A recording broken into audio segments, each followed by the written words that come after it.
बिस्मिल्लाहिर्रहमानिर्रहीम। अस्सलाम वालेकुम नाज़रीन, आप यूट्यूब चैनल देख रहे हैं। मैं इमरान ख़ान हूँ। सूरत ये है कि फ़वाद चौधरी साहब का 2 दिन का रिमांड दे दिया गया। गुज़िश्ता रात एक फ़ैसला दिया गया कचहरी में। वहाँ पे बहुत सारे सहाफ़ी मौजूद थे और सारे फ़ैसले का इंतज़ार कर रहे थे। फ़ैसला 5 मिनट में आना था, 10 मिनट में आना था, लेकिन घंटों गुजर गए और फ़ैसला नहीं आ रहा था। फिर कभी पता चला कि प्रिंटर ख़राब हो गया है, पेज उसमें फंस गया है, कभी कोई फ़ैसला फंस गया है, कभी फ़ैसले का फ़ैसला नहीं हो पा रहा। मुख्तलिफ लोग मुख्तलिफ बातें कर रहे थे और फिर बहुत ताख़ीर के साथ, घंटों की ताख़ीर के साथ जब फ़ैसला आया तो पता चला कि फ़वाद चौधरी साहब जो हैं उनका 2 दिन का रिमांड देकर इस्लामाबाद पुलिस के हवाले उन्हें कर दिया गया है।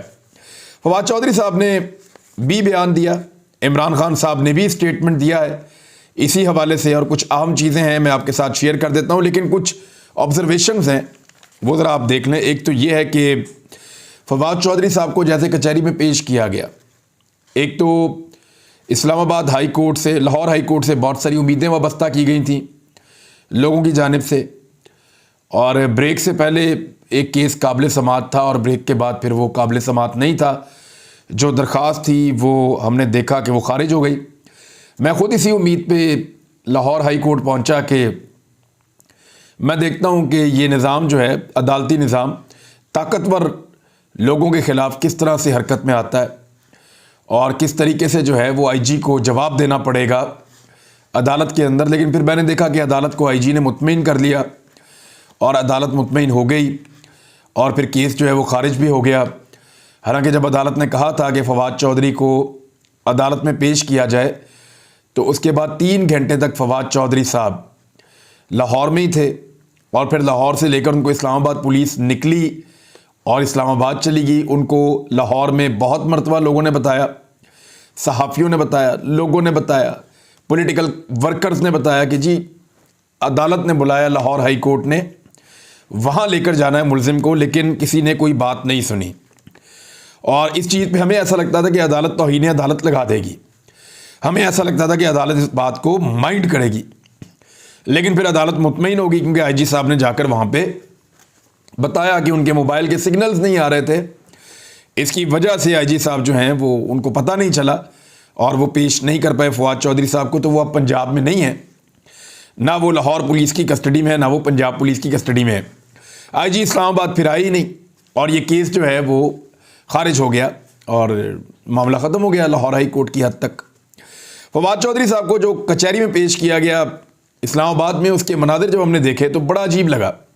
हमने कुलभूषण यादव को देखा और उसका इंटरव्यू भी सुना, फिर हमने अभिनंदन को देखा और उसने कहा कि मेरे साथ बड़ा अच्छा सलूक रखा गया पाकिस्तान के अंदर, मैं पाकिस्तान की कैद में हूँ। हालांकि वो शख्स था जो पाकिस्तान की सरजमीन पे एक जंगी तैयारा लेकर हमला करने आया था, लेकिन हमने उसके साथ, पाकिस्तान की रियासत ने हुस्न सलूक उसके साथ किया था। फिर हमने बहुत सारे और लोगों को देखा जो पाकिस्तान के दुश्मन हैं, लेकिन उनके मुंह से हमने तारीफ सुनी लॉ इन्फोर्समेंट की। लेकिन यहाँ जो पॉलिटिकल वर्कर्स के साथ रवैया रखा जा रहा है, फ़वाद चौधरी के सर के ऊपर जिस तरह कपड़ा डाला गया, ऐसा लग रहा था कि पाकिस्तान का कोई दुश्मन मुल्क का एजेंट पकड़ा गया है, कोई दहशतगर्द पकड़ा गया है जिसको पकड़कर अदालत में ला रहे हैं। आपने कभी पाकिस्तान को लूटने वाले किसी सियासतदान के सर पे ऐसे कपड़ा पड़ा हुआ देखा है? या आपने कभी पाकिस्तान में मनी लॉन्ड्रिंग करने वाला और पाकिस्तान का पैसा लूटकर पाकिस्तान से बाहर भिजवाने वाले को इस तरह से उसके साथ होते हुए देखा है? आपने किसी भी ऐसे सियासतदान को जिसका ताल्लुक पीडीएम के साथ है, उनके साथ ये वाला रवैया होता हुआ देखा है कि उनके ऊपर कपड़े डाल दिए जाए और उनको जो है वो इस तरह घसीटा जाए? अब अस्पताल के अंदर जो है जहां फ़वाद चौधरी को लेकर जाया गया था, वहां पे कारकुनों के ऊपर तशद्दुद किया गया है, टॉर्चर किया गया कारकुनों को, उनको मारा गया है, पुलिस ने मुक्कों के साथ मारा है। तो एक अजीब सी फाशिस्ट किस्म का एटीट्यूड है और इस्लामाबाद पुलिस जो है वो भी लगता है चिड़चिड़ी हो गई है ये सारी चीज़ें देख देख कर। अब लोग वहाँ पे एहतजाज करते हैं, ऊपर से गवर्नमेंट की तरफ से उनके ऊपर सख्ती आई हुई होती है। वो बेचारे पुलिस वाले भी क्या करें, उन्होंने अपना काम करना है, उनके ऊपर से सख्ती, लगातार दबाव उनके ऊपर आ रहा है। उनके अफसरान उनको बार बार बोल रहे हैं, अफसरान को आपको पता है जहाँ से टेलीफोन आ जाते हैं उनको बेचारों को अपनी नौकरी की पड़ जाती है। तो इस तरह जो एक फाशिस्ट किस्म का एटीट्यूड है वो नीचे तक जा रहा है। फवाद चौधरी को जिस तरह लाया गया उसके ऊपर बड़ी तनकीद की गई, लेकिन फवाद चौधरी साहब खुद जिस तरह आए उसके ऊपर बड़ी तारीफ की गई। यानी वो डटे हुए नजर आए, हथकड़ियों के बावजूद वो हिम्मत हारे हुए नहीं थे और उन्होंने अपने केस के अंदर बड़े खुल के वहां पे ना सिर्फ बात की बल्कि अदालत के अंदर मुकालमा भी किया। फवाद चौधरी ने कहा कि मेरी बातें गलत कोट की गई हैं, मुझ पर मुकदमा बनता ही नहीं। और फवाद चौधरी ने अदालत में बयान देते हुए कहा कि मुकदमे में बगावत की दफा भी लगाई गई है, मेरे खिलाफ तो मुकदमा बनता ही नहीं है, ऐसे तो जमहूरियत खत्म हो जाएगी, कोई तनकीद नहीं कर पाएगा। अगर इलेक्शन कमीशन पर तनकीद नहीं कर सकते तो मतलब किसी पर तनकीद नहीं कर सकते। मुद्दई वकील का मतलब है कि तनकीद करना बगावत है। मैं तकरीर कर ही नहीं रहा था, मैं मीडिया टॉक कर रहा था, मेरी बातें गलत कोट की गई हैं। उन्होंने कहा कि मैं तहरीक इंसाफ का तर्जुमान हूं, जो बात करूंगा वो मेरी पार्टी की पॉलिसी होती है, ज़रूरी नहीं कि मैं खुद मैं जो बात करूं वो मेरा ज़ाती ख्याल हो। इलेक्शन कमीशन ना मुल्क की स्टेट है ना हुकूमत है। मैंने कहा था नफरतें ना फैलाएं कि लोग ज़ाती सतह पर आ जाएं। मुझे लाहौर पुलिस ने गिरफ्तार किया, मेरा मोबाइल कब्जे में लिया, फिर मुझे लाहौर पुलिस ने इस्लामाबाद पुलिस के हवाले किया। उन्होंने कहा मैं सीनियर वकील, पार्लियामेंटेरियन और साबिक वफाकी वजीर हूं, मैं दहशतगर्द नहीं कि मुझे CTD में रखा गया। तफ्तीशी अफसर ने मुझसे कोई तफ्तीश नहीं की, मेरी गिरफ्तारी गैर कानूनी है। उन्होंने कहा कि अफसोस है मुल्क की सियासत में मुखालिफिन पर केस बनाए जा रहे हैं, हम सियासत में कभी ऊपर तो कभी नीचे होते हैं। और फवाद चौधरी ने कहा कि केस जो है वो ख़त्म किया जाए, इसकी उन्होंने इस्तदा की अदालत में। फवाद चौधरी साहब ने यह भी कहा कि उन्हें कोई किसी किस्म का दुख नहीं है, उन्होंने इलेक्शन कमीशन को मुंशी कहा था और वो अपने इस बयान के ऊपर कायम है। अब पूरे पाकिस्तान के अंदर ये ट्रेंड चल रहा है कि इलेक्शन कमीशन मुंशी, इसके बारे में तो इस एक बयान के ऊपर इतना गम गुस्सा और इसके ऊपर जो है वो इस किस्म की कार्रवाई करवाना कि फौरी तौर पे इस्लामाबाद में मुकदमा होना, लाहौर की पुलिस का मुतहर्रिक होना, फौरी तौर पे छापा मारना, बंदा गिरफ्तार करना, फौरी तौर पे इस्लामाबाद पुलिस का पहुंचना, यानी ये ऐसा लगता है कि कोई बहुत जंगी नौइयत का मुकदमा था। अगर खुदा न खास्ता ये बंदा गिरफ्तार ना होता तो अगले 24 घंटों के अंदर कोई बहुत बड़ा धमाका हो जाता। इस पे जो है वो शाहिद खाकान अब्बासी साहब ने भी मुखालफत की है। उन्होंने कहा ऐसे गिरफ्तार नहीं करना चाहिए था। हाँ ठीक है, अगर आपको लगता है कि उनके अल्फाज ऐसे हैं तो उनके ऊपर मुकदमा दर्ज कर देते, वो आकर अपना शामिल तफ्तीश होकर जवाब दे देते। लेकिन इस तरीके से गिरफ्तार करना, ये सारी चीज़ें इस तरह करना, ये नामुनासिब उन्होंने करार दिया है। शाहिद खाकान अब्बासी साबिक वज़ीर आज़म है पाकिस्तान के, और उन्हें अब समझ आ रही है कि एक्चुअली हो क्या रहा है। इसका फ़ायदा देखें पाकिस्तान तहरीक इंसाफ को हुआ और बहुत ज़्यादा फ़ायदा हुआ। सारा दिन फवाद चौधरी साहब की जो गुड्डी है वो चढ़ी रही है। अच्छा, एक मौक़िफ़ और आया मरियम औरंगज़ेब का कि ये सियासी गिरफ्तारी नहीं है।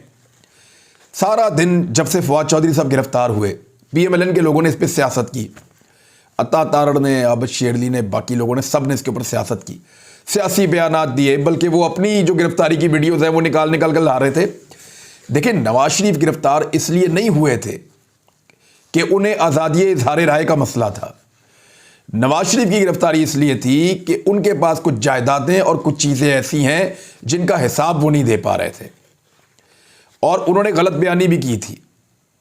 और मियां नवाज शरीफ साहब ये नहीं बता पा रहे थे कि अरबों रुपए की जायदादें उनके खानदान ने कैसे बनाई, इसका मनी ट्रेल क्या है। बतौर वजीर आजम उन्होंने मालूमात को छुपाया भी था। तो 2 केसेस के अंदर उनको सजा हुई थी, 10 साल की और 7 साल की। वो करप्शन के मामला थे जिनमें नवाज शरीफ को सजा हुई थी। शहबाज शरीफ साहब और हमजा शहबाज जब पकड़े गए थे तो वो केस ये था कि उनके घर के और फैक्ट्रियों के मुलाजमीन के अकाउंटों से अरबों रुपए निकल आए थे। 16 अरब रुपए की मनी लॉन्ड्रिंग थी। वो पैसा कहां से आया, कौन लाया, कैसे आया, इसका कोई जवाब ही नहीं था उनके पास, इसलिए पकड़े गए थे।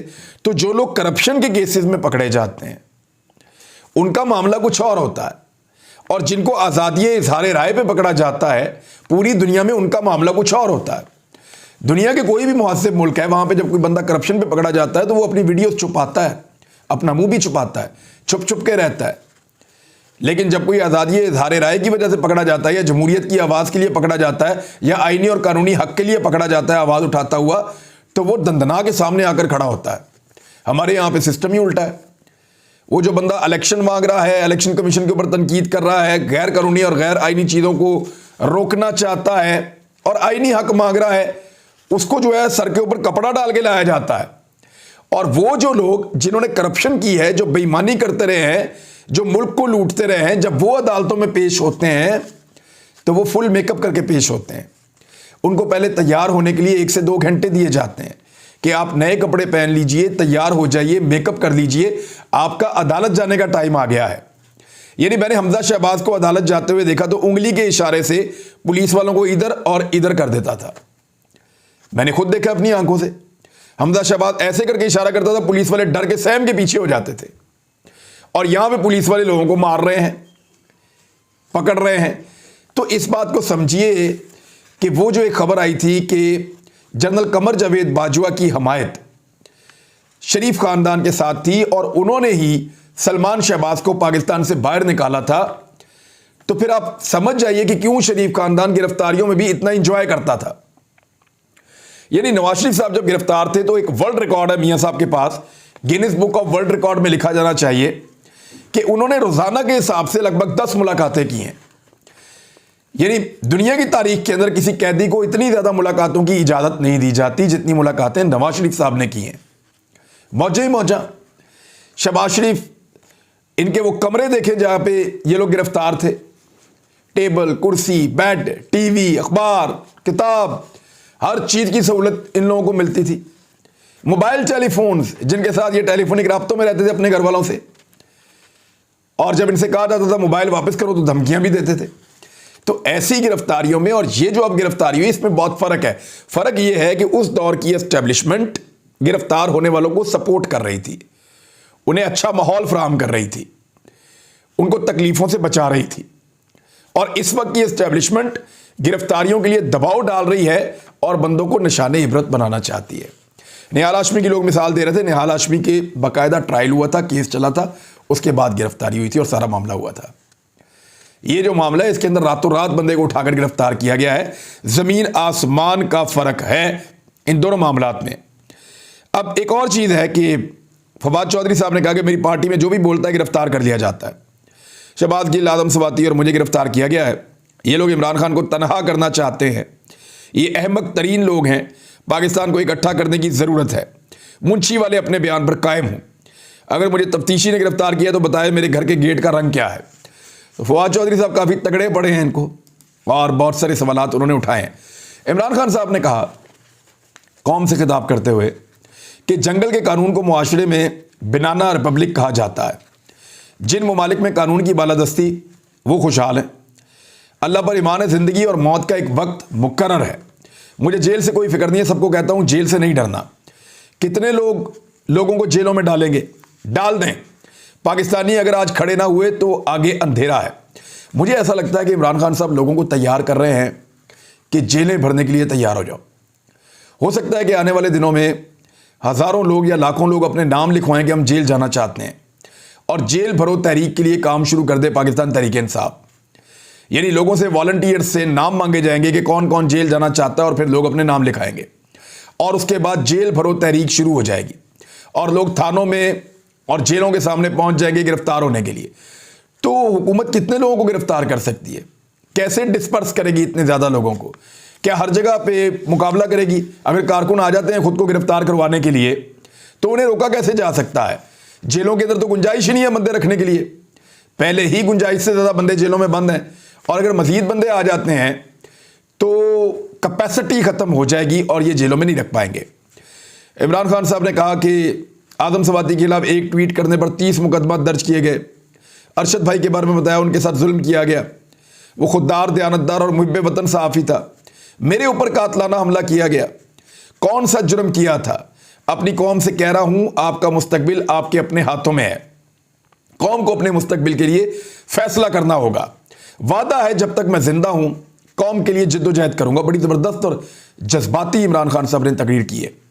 कभी ज़िंदगी में नहीं सोचा बैरून मुल्क जाकर रहूं। जितनी ज़िंदगी अपने मुल्क में गुजारूंगा। जेल से नहीं डरने वाला। आज पाकिस्तान की मुअज़्ज़िज़ अदलिया वकला से मुखातिब हूं। ये वक्त है वकला को रूल ऑफ लॉ के लिए खड़ा होना चाहिए। उन्होंने कहा कि ये जिस तरफ मुल्क को ले जा रहे हैं मुल्क का कोई मुस्तकबिल नहीं। इंसाफ और कानून की धज्जियां उड़ाकर जंगल का कानून नाफिज किया जा रहा है। पहली दफा लोगों की पाकिस्तान से उम्मीदें खत्म हो रही हैं। 8 लाख नौजवान मुल्क से बाहर जा चुके हैं। पेट्रोल दुनिया में सस्ता और पाकिस्तान में महंगा हो रहा है। ऐसी कौन सी क़यामत आई थी, हर चीज़ की कीमत दुगनी हो चुकी है, पाकिस्तान में गुर्बत बढ़ती जा रही है। फिर उन्होंने इकॉनमी के बहुत सारे मसाइल इमरान खान साहब ने बताए और फिर उन्होंने कहा कि मुल्क के ताकतवर डाकुओं ने अपने 1100 अरब के केसेस माफ़ करा लिए हैं। मौजूदा सेटअप पाकिस्तान को तबाही की तरफ लेकर जा रहा है। अल्लाह ने मुझे हर नेमत से नवाजा है, सब कुछ दिया है। उन्होंने साजिश के जरिए मुझे बाहर निकाला तो लाखों लोग मेरे लिए सड़कों पर निकले। किसी भी वजीर आज़म को ऐसी इज्जत नहीं मिली। इमरान खान साहब ने कहा लोगों को खड़े हो जाओ अपने हक के लिए, क्योंकि मैं आपके हक के लिए खड़ा रहूंगा। और उन्होंने वादा किया कि ना मैं भागूंगा, ना झुकूंगा, ना डरूंगा और खड़ा रहूंगा। और नाज़रीन, एक छोटी सी खबर है, वो खबर ये है कि सेक्रेटरी इलेक्शन कमीशन ने गवर्नर पंजाब और गवर्नर खैबर पख्तूनख्वा को मुरासले लिख दिए हैं, यानी खतूत लिख दिए हैं कि वो इंतखाबात की तारीख दें, और वो अप्रैल की ही तारीखें हैं जिनके अंदर इंतखाबात मांगे गए हैं। नाज़रीन, अब तक के लिए इतना ही। अपना ख्याल रखिएगा, अपने इस चैनल का भी। अल्लाह हाफ़िज़।